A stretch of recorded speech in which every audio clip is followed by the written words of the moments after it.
Welcome once again to the Sage. Thank you for having been with us.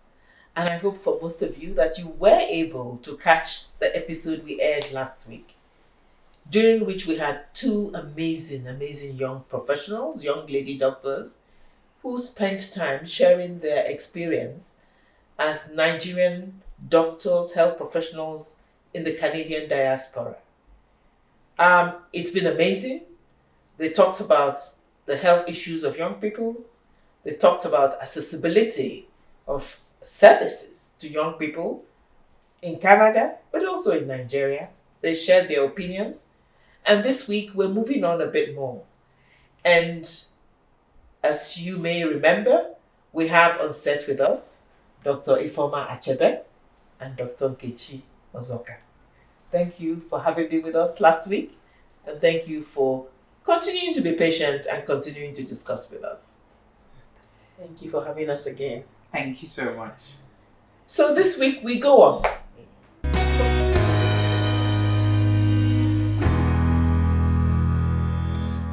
For me, what is burning in I don't think anybody can discuss health without remembering what the year 2020 brought the whole world.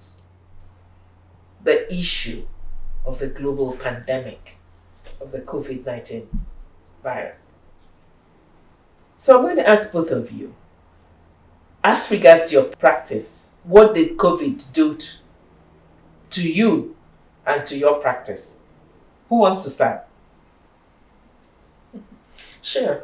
So, being a public health and preventive medicine specialist, COVID was a public health crisis. Oh, it's still, but it's dying down now. But when it came out, brand new virus from nowhere, nobody understood, how it came about and the history. So it was a challenge to us in the medical world.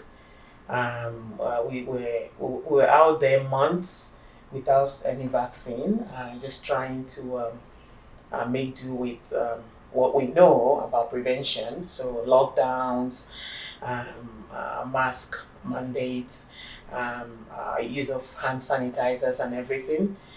And then fast forward, the vaccines came out and we started the vaccine campaign. And it was interesting in the sense that some people, there were lots of conspiracy theories about the vaccine. I found it very interesting knowing that vaccines have been there for ages. We have childhood vaccines for kids and we've been using that. But once the pandemic came, there were lots of, conspiracy theories out there and the movement even for some people. But then, we're able to get the vaccines into people's arms, and incidents of COVID started dropping. So things have never really returned to normal.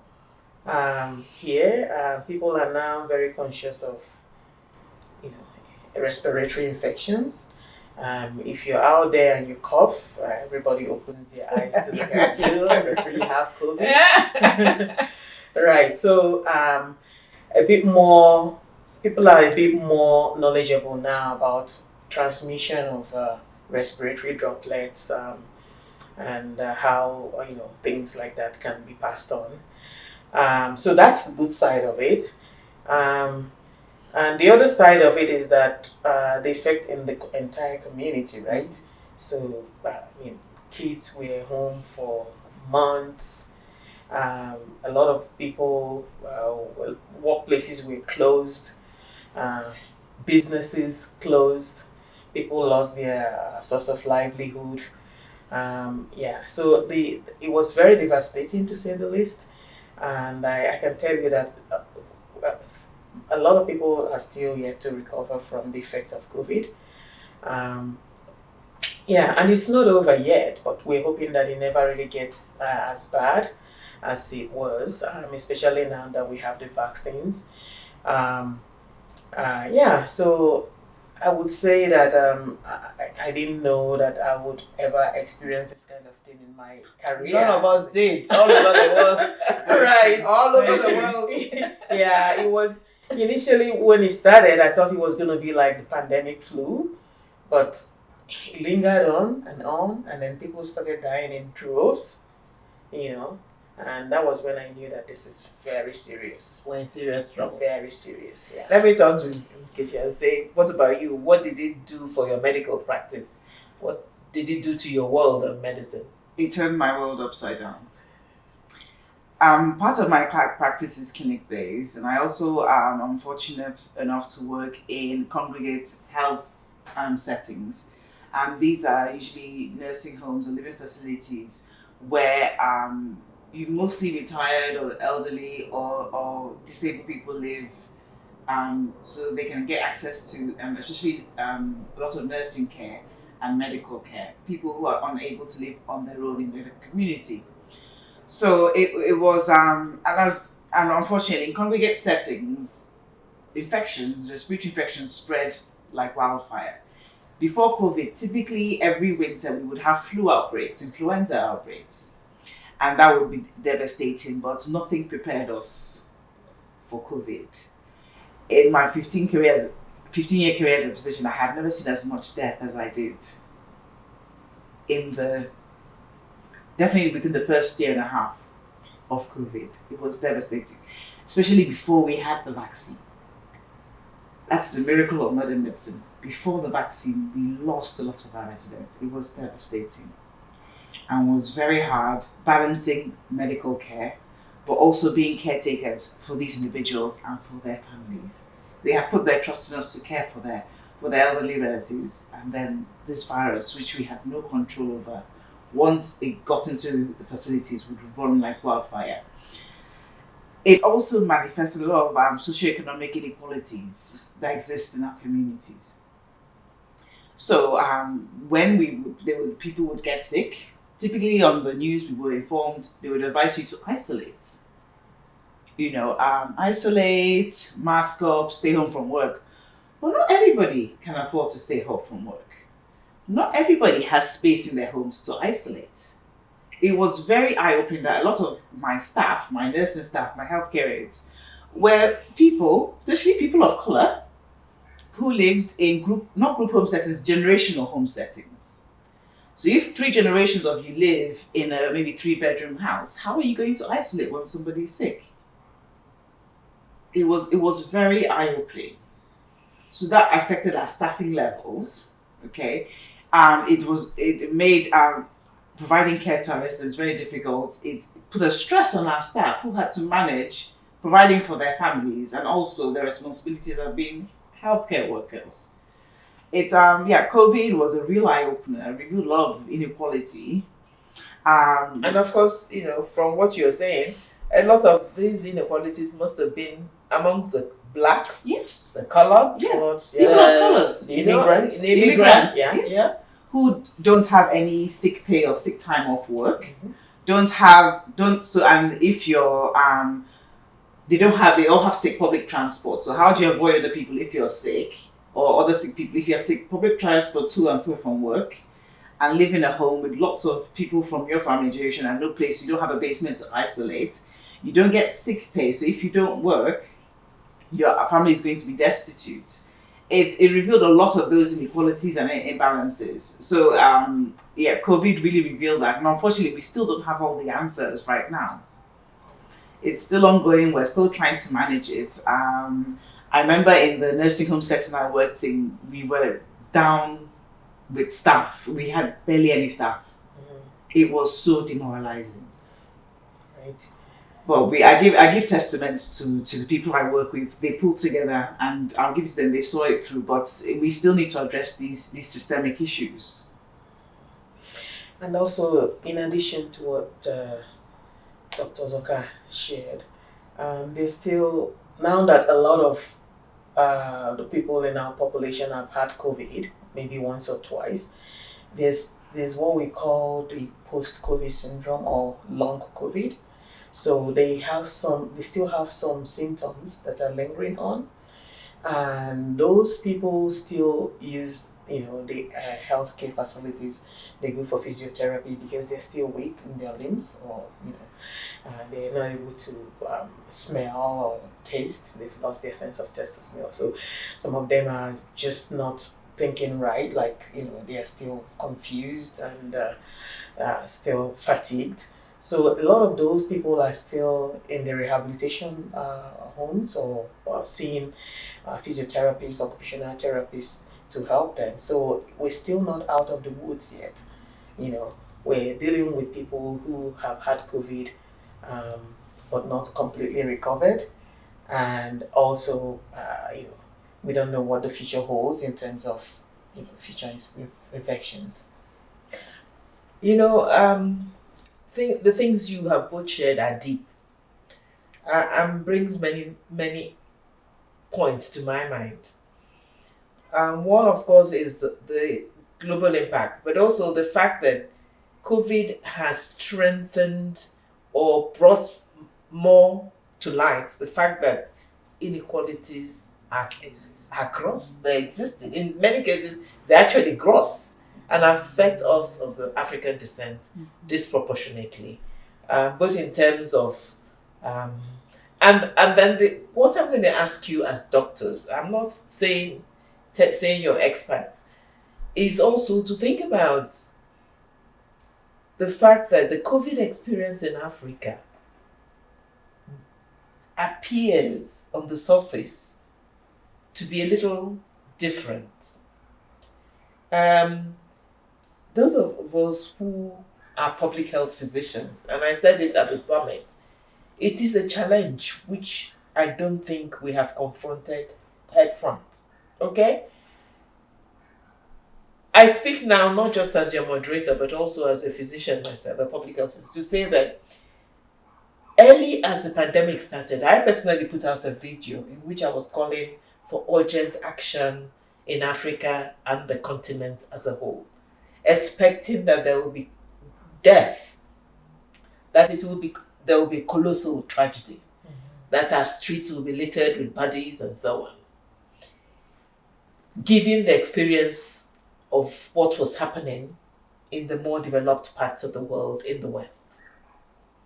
And yet, we give thanks.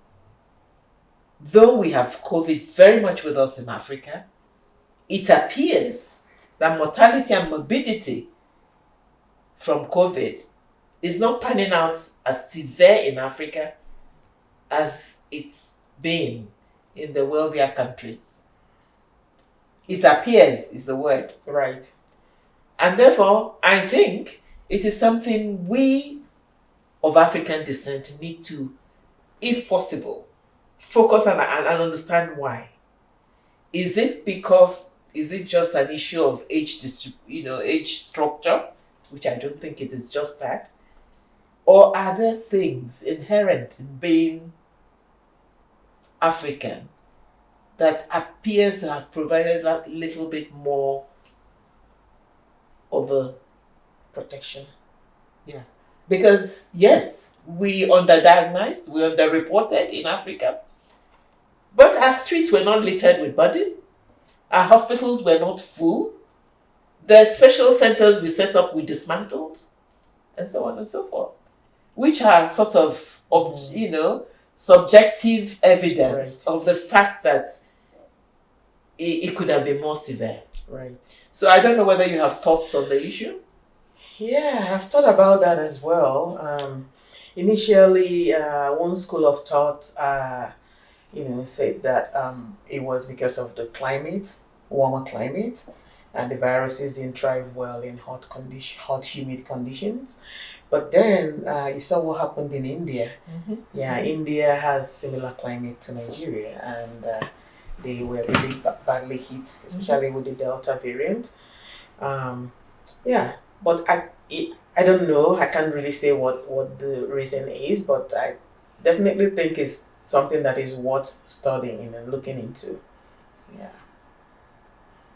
I agree. I agree. I remember when we had these discussions in the past, and we worried about the catastrophe that would could potentially occur in Africa and Nigeria with the pandemic.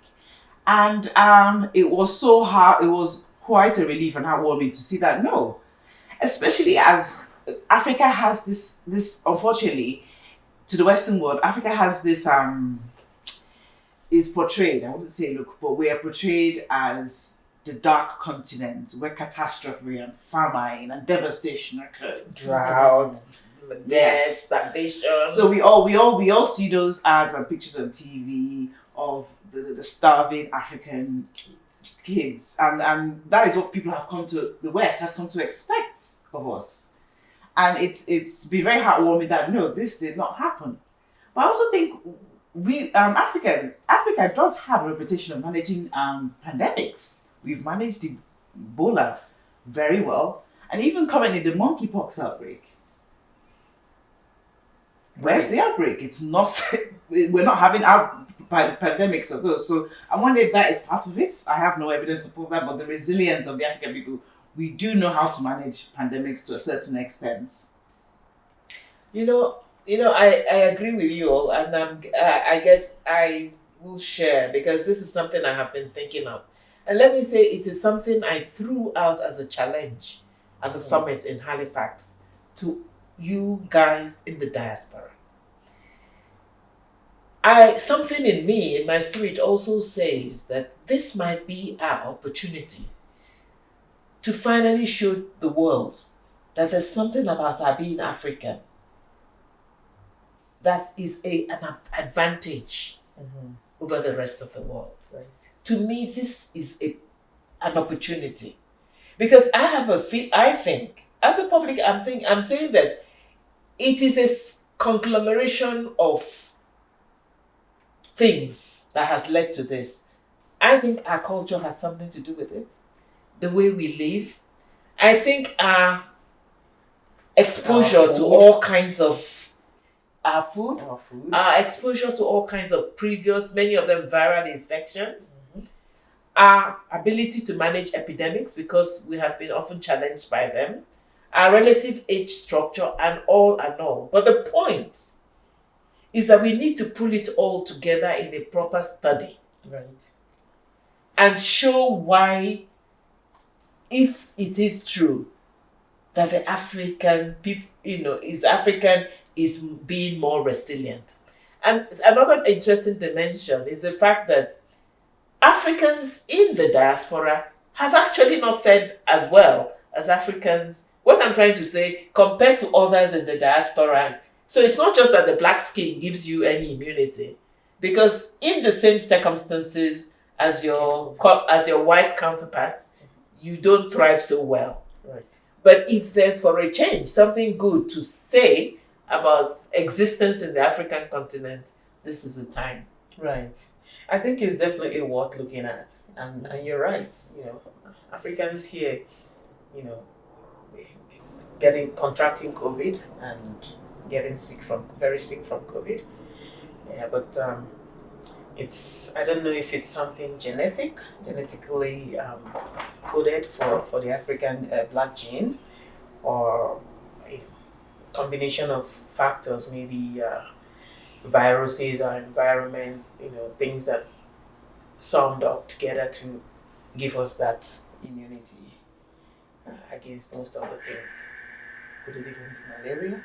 Could it even be so many things. But the point is, my challenge to them in Halifax was, there are many could it be's, but you young people here have the advantage of resources, technology, and knowledge, and perhaps can support and work together a research that is focusing on this and trying to understand the reason.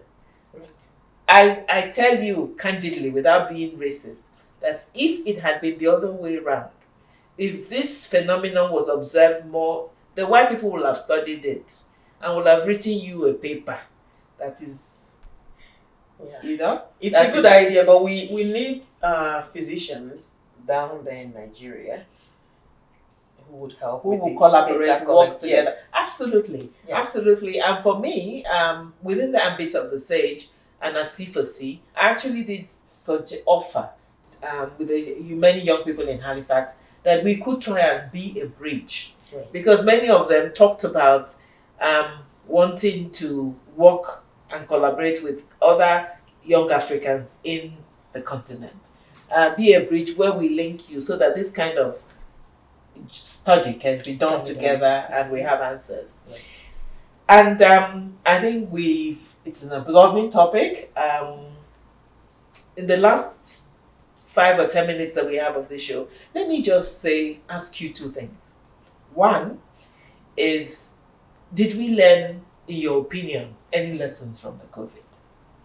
Let me say, I thought, even as I worried and thought, terrible things were going to happen to us in Africa and across the world, that at least the world would learn that there's more need to intensify provision of health services and that things would change. Did we learn anything? Have things changed in Canada? I don't think it changed at home, but Right, yeah. Yeah, it really hit us bad here. So I think a few things changed. That prevention culture is now a bit more common. People now know about it and practice it. So that's a good one. did anything change for you? I believe with the pandemic, and especially as we all had to, keep our distance, social distancing, it's pushed medical provision to embrace technology a bit more, especially with providing healthcare virtually. That has its pros and cons, but that really opened the floodgates for those. Now, especially I know, not just healthcare. Well, healthcare we have to provide is only a limited. We can't work from home with healthcare. That's very limited. But we could provide some virtual care, which can be more accessible to people, and which I think a lot of people have benefited from and enjoyed with the pandemic. In my experience, I think that's one of the only positives Right. from COVID. Apart from that, it's been absolutely devastating, and there's been a lot of healthcare worker burnout and moral injury. And I suspect it's been going on, but this was the push that came to shove. People who, not trying to blow my horn, but people who go into healthcare are a different kind of people. Okay, you're not going to be a movie star or rock star, make billions of dollars. We're a group of people who give, who are empathic, who care. And unfortunately, I feel like that was taken advantage of, because many of us gave till we had nothing left to give. And there has been a massive exodus of healthcare professionals from different communities all over, and that is a testament to that, the hardships COVID has placed on us, and that's something that needs to be addressed.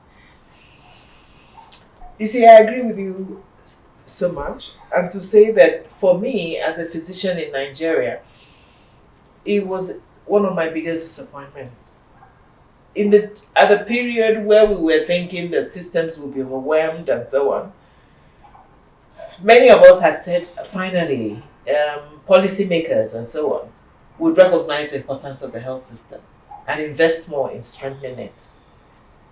The COVID is not over, as Ifeoma likes to say, but we have seen very limited investment so far in the health system. I think it also Yeah. helped the technology world. A lot of people now, like Kechi added, work virtually. It helped the technology world. It didn't help the common man. Right. Who has no access So, to the to technology? Right. The rich got richer and the poor got poorer. Yes, the richer countries got richer. Maybe. But even the rich within the richer countries got richer. Yeah, that's true. And the poor got poorer. And what I was going to say, sorry my dear, you continue that, is to say that the world for the first time recognized health workers as heroes. Yes. They call them frontline workers. But in my opinion, in my humble opinion, it didn't translate into actual benefits for those health workers. In fact, in Nigeria, they remain underpaid. Many of them are owed salaries and many doctors are leaving the country. Right. So that is a huge disappointment post-COVID. Right. And so, yeah, but anyway, let me say to you guys and a few last words. Encourage us. We, on the whole, COVID, I don't know whether it yielded more positives or negatives in terms of the health systems, in terms of people's access to health.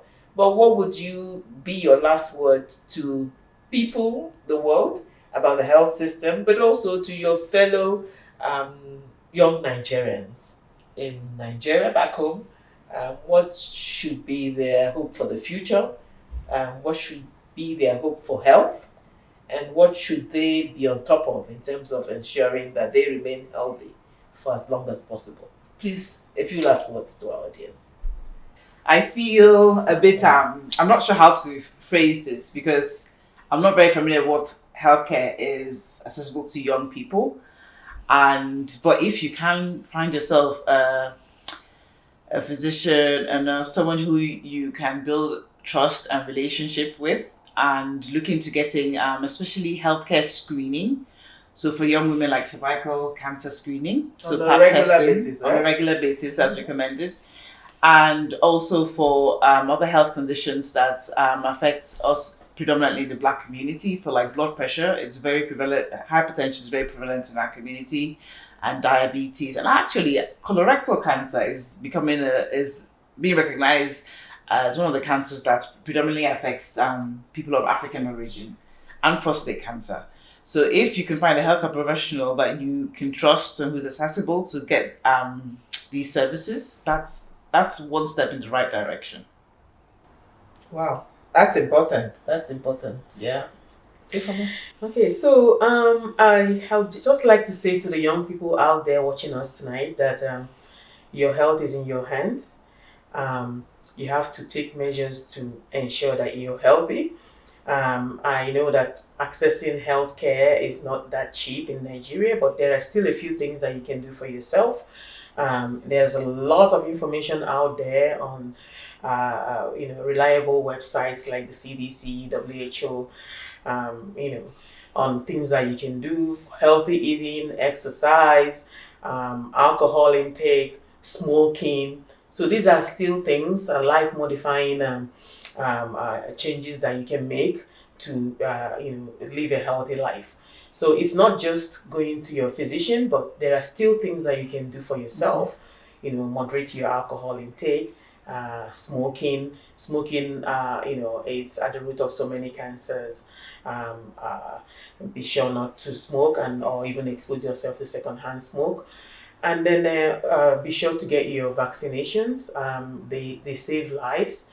Don't mind all the false information out there about vaccines. Whenever you have an opportunity for one, take it and then ask your healthcare professional when you have that opportunity on the available vaccines out there that you can take for protection. Thank you.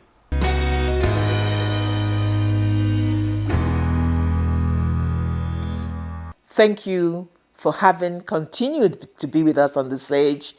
Thank you for having listened patiently through the exciting episodes we're now concluding.